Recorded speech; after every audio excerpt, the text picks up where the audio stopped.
आज की कहानी में एक बूढ़े कबाड़ी को अचानक एक सूटकेस मिला। उसे खोलकर वो हैरान रह गया। उसके अंदर 3 लाख डॉलर नकद रखे थे। इतनी बड़ी दौलत जिसे वो अपनी पूरी जिंदगी कबाड़ बीनकर भी कभी नहीं कमा सकता था। उसने हड़बड़ी में सूटकेस का ढक्कन बंद किया और वहां से भाग निकला। सूटकेस का मालिक पास ही पड़ा था, जिसकी सांसें अभी भी चल रही थीं। भविष्य में किसी भी तरह की परेशानी से बचने के लिए उस बूढ़े ने एक भारी पत्थर उठाया और उस आदमी को हमेशा के लिए खत्म करने का इरादा कर लिया। लेकिन जब उसने देखा कि वो आदमी अभी भी हिलडुल रहा है, तो उस सीधे साधे और ईमानदार बूढ़े का दिल उसे जानलेवा वार करने की इजाज़त नहीं दे पाया। उसने इसके बजाय उस आदमी को वहीं छोड़ देने का फैसला किया, ताकि वो खुद अपनी जान बचा सके। उसने सूटकेस को अपनी गाड़ी में फेंका, इंजन चालू किया और वहां से चला गया। लेकिन रास्ते में कुछ दूर जाने के बाद जैसे जैसे वो इस बारे में सोचता गया, उसकी बेचैनी बढ़ती गई। उसने गाड़ी घुमाई और वापस उसी जगह आ गया। गाड़ी की केबिन से एक पाना निकालते हुए उसने पक्का इरादा कर लिया कि उसे उस आदमी को हमेशा के लिए चुप कराना ही होगा। लेकिन जब वो जान से मारने के इरादे से तेजी से ढलान चढ़कर वापस पहुंचा, तो उसने पाया कि वो आदमी वहां से जा चुका था। उसने आसपास का सारा इलाका छान मारा, लेकिन उस आदमी का कहीं कोई नामो निशान नहीं मिला। अचानक उसके पीछे से खांसने की आवाज आई। वो आदमी, जो किसी तरह रेंगते हुए गाड़ी के अंदर घुस गया था, अब सीधे उस बूढ़े पर बंदूक ताने खड़ा था। बूढ़ा तुरंत उस आदमी की बात मानने को तैयार हो गया। उस आदमी के दबाव में आकर वो उसे गाड़ी में बिठाकर उसके घर ले गया। लेकिन उस आदमी को बहुत गंभीर चोटें लगी थी। जब बूढ़ा उसे घसीटकर घर के अंदर ले गया, तो घायल आदमी की आंखें तुरंत ऊपर की ओर घूम गई और वो कोमा में चला गया। इस मौके का फायदा उठाते हुए बूढ़े ने उस आदमी को बेदर्दी से जमीन पर पटक दिया, अपनी शिकार वाली बंदूक वापस छीन ली और सूटकेस उठा लिया। दर्द के झटके से वो आदमी फिर से होश में आ गया। अपने थके हारे शरीर को घसीटते हुए वो धीरे धीरे रेंगकर बिस्तर की ओर बढ़ा। जब उसने अपना सिर घुमाया, तो उसने देखा कि एक जवान औरत उसे ही घूरे जा रही है। तब उसे पता चला कि उस सुनसान और वीरान इलाके में सिर्फ उस बूढ़े का परिवार ही रहता था। उसकी पत्नी पूरी तरह से पागल थी और उसकी बेटी मानसिक रूप से कमजोर और गूंगी थी। पूरे घर परिवार की जिम्मेदारी अकेले उस बूढ़े के कंधों पर ही थी।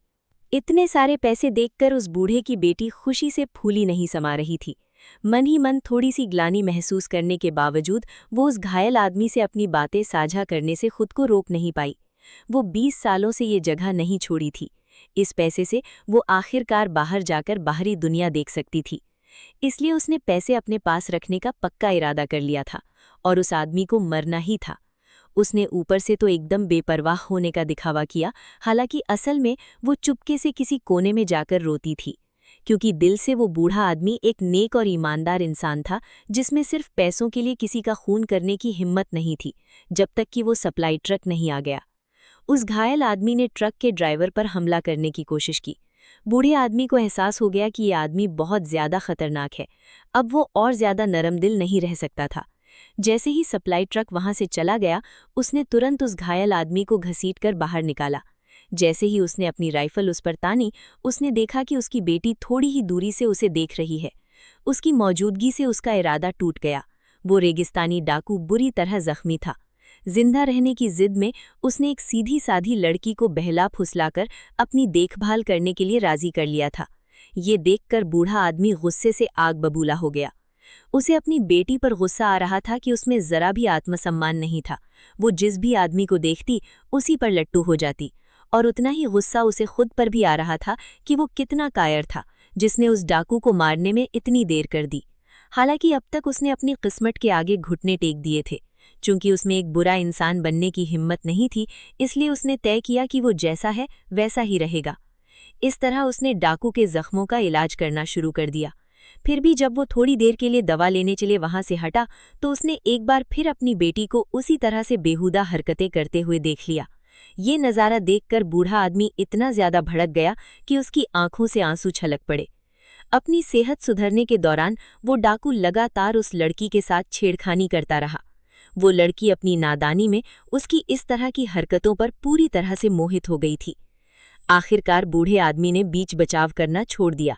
शायद यही सबसे अच्छा था कि उसकी सीधी साधी और मूक लड़की को कोई ऐसा मिल गया जो उसकी देखभाल कर सके।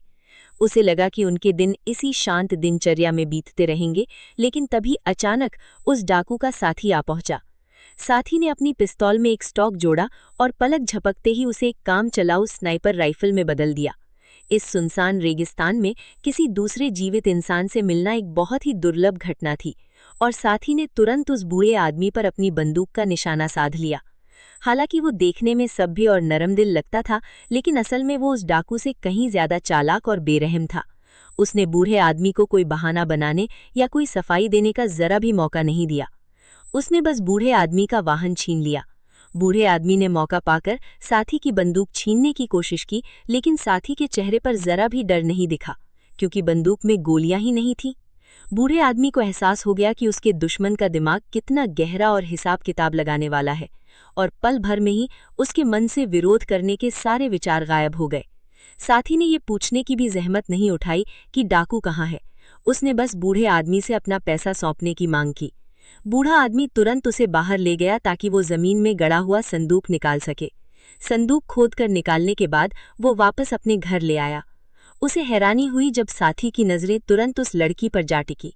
उसके मासूम और भोला भाला चेहरा देखकर उसके मन में कुछ गंदे और गलत विचार आने लगे। लेकिन इससे पहले कि वो कोई कदम उठा पाता, उसे एहसास हुआ कि वो लड़की मानसिक रूप से बीमार है। वो अचानक अजीब हरकतें करने लगी और पागलों की तरह भाग खड़ी हुई। उसमें से दिलचस्पी खत्म होते ही साथी ने पहले डाकू को ढूंढने का फैसला किया ताकि वो पैसों का बंटवारा कर सके। हालांकि डाकू अभी भी घायल था, लेकिन उसके साथी ने उसकी कमजोरी का कोई फायदा नहीं उठाया, बल्कि उसने तो बूढ़े आदमी का शुक्रिया भी अदा किया कि उसने उसके भाई की जान बचाई। कुछ समय तक वो तीनों काफी मेलजोल से साथ रहे, लेकिन जब वो दोनों डाकू शराब के नशे में धुत होकर सो गए तो बूढ़ा आदमी चुपके से कमरे में घुसा। उसने वो संदूक चुरा लिया। उसे लगा कि उसके इस काम पर किसी की नजर नहीं पड़ी। वो चुपचाप गया और चला आया। बदकिस्मती से उसने डाकुओं की चौकसी को कम करके आंका था। बूढ़े आदमी ने डाकुओं के पैसे चुराने की कोशिश की थी, लेकिन वो पकड़ा गया। उसे ना सिर्फ बेरहमी से पीटा गया, बल्कि उसे कई तरह से जलील भी किया गया। इस डर से कि वो रुका तो उसे टॉर्चर करके मार दिया जाएगा, वो बूढ़ा आदमी अपना सामान उठाकर सुबह सुबह ही भाग निकला, अपनी पत्नी और बेटी को पीछे छोड़कर। लेकिन जब उसने चलती ट्रेन पर चढ़ने की कोशिश की तो किसी ने उसे लात मारकर नीचे गिरा दिया। अब तो उसका सामान भी चला गया था। निराश और खोया हुआ वो सड़क के किनारे बैठ गया। अचानक उसे किसी गाड़ी की आवाज सुनाई दी। हैरानी की बात यह थी कि वो एक जानी पहचानी सप्लाई ट्रक थी। उसने ड्राइवर से शहर तक लिफ्ट मांगने का सोचा, लेकिन अचानक उसका चेहरा पूरी तरह बदल गया। डाकुओं के साथियों में से एक ट्रक से बाहर निकला। उसने बूढ़े आदमी को हुक्म दिया कि वो सप्लाई ट्रक के ड्राइवर को गोली मारकर जान से मार दे, ताकि उनके ठिकाने की खबर कहीं बाहर न फैल जाए। बूढ़े आदमी को नहीं लगा था कि वो निशाना लगा पाएगा, लेकिन उसकी हैरानी का ठिकाना ना रहा जब उसने देखा कि उस देसी स्नाइपर राइफल में जबरदस्त ताकत थी। उसने बिना कोई सवाल किए उसका हुक्म मान लिया, बस इस उम्मीद में कि वो उसकी जान बख्श देंगे। दुख की बात यह थी कि डाकू का वो साथी बेहद बेरहम था। उसने बस ट्रक सीधे बूढ़े आदमी के ऊपर चढ़ा दिया, जिससे उसकी मौके पर ही मौत हो गई। डाकू को अपने साथी के इस काम पर थोड़ी नाराजगी हुई, लेकिन सालों की भाईचारे को देखते हुए उसने कुछ भी कड़ा कहने से खुद को रोक लिया। इसके बजाय उसने बस ये प्रस्ताव रखा कि वो पैसे आपस में बांटें और अपने अपने रास्ते चले जाएं। साथी ने डाकू की चोटों का कोई फायदा नहीं उठाया। उसने पैसे दोनों के बीच ईमानदारी से बांट लिए। अगले दिन जब दोनों जाने की तैयारी कर रहे थे तो एक सीधी साधी लड़की उनकी गाड़ी के आसपास मंडराती रही। वो वहां से जाने को तैयार नहीं थी और बस यही उम्मीद कर रही थी कि डाकू उसे अपने साथ ले जाएगा। दोनों में से किसी भी आदमी ने उस पर कोई ध्यान नहीं दिया, लेकिन जब उन्होंने देखा कि गाड़ी आगे बढ़ने पर भी वो लड़की ट्रक के पीछे पीछे भागती चली आ रही है, तो डाकू के दिल में थोड़ी दया आ गई और उसने अपने साथी से गाड़ी रोकने को कहा। लड़की को लगा कि अब आखिरकार वो उसे अपने साथ ले जाएगा, लेकिन डाकू ने बस उसे एक हार थमा दिया। मौका मिलते ही साथी ने डाकू की बंदूक छीन ली, लड़की को एक तरफ धकेल दिया और सारे पैसे लेकर वहां से भाग गया। लेकिन डाकू पूरी तरह से बेफिक्र नजर आ रहा था, क्योंकि उसने बहुत पहले ही पैसों वाले बक्से को एक नकली बक्से से बदल दिया था। साथी काफी दूर तक गाड़ी चलाता रहा, तब जाकर उसे एहसास हुआ कि उसे बेवकूफ बनाया गया है। गुस्से से आग बबूला होकर उसने ट्रक को घुमाया और तेजी से वापस उसी जगह की ओर भागा। डाकू ठीक उसी जगह यानी दरवाजे पर उसका इंतजार कर रहा था, जैसे ही उसका साथी पास आया, उस डाकू ने अपने हाथ में पकड़ी बंदूक नीचे कर ली। दूसरे आदमी ने उससे कितनी भी पूछताछ की या उसे धमकाया, लेकिन उसने ये बताने से साफ मना कर दिया कि पैसा कहाँ छिपा है। गुस्से में आकर उस साथी ने गोली मारकर उस युवती की हत्या कर दी। जब उसने देखा कि डाकू अभी भी कुछ नहीं बोल रहा, तो उसने लड़की की मां को भी मार दिया। उसी पल का फायदा उठाते हुए डाकू ने आगे छलांग लगाई, अपनी बंदूक वापस छीन ली और अपने साथी को मार दिया।